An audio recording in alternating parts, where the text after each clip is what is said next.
चौसी Ganpati studio Hajipur.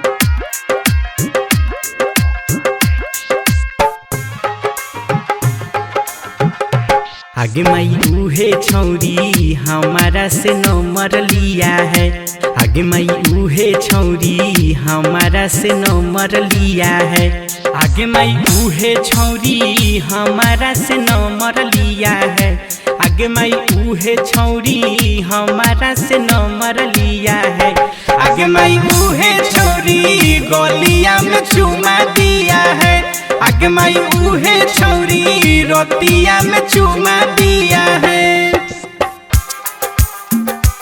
आगे माई उहे छौरी चुमा दिया है। Music director DJ Kanchan Raj Hajipur Vaishali.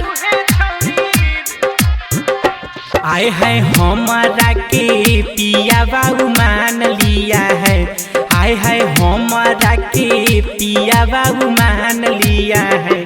आए है रोतिये में सीनावा से साट लिया है। आए है रोतिये में सीनावा से साट लिया है।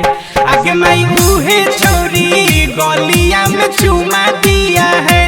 आगे माई उहे छौरी रोतिया में चुमा दिया है।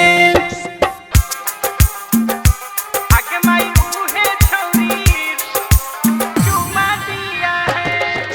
Music director DJ Kanchan Raj Hajipur Vaishali. हाय हाय ओ मन रोशनवे से प्यार किया है। हाय हाय ओ मन रोशनवे से प्यार किया है।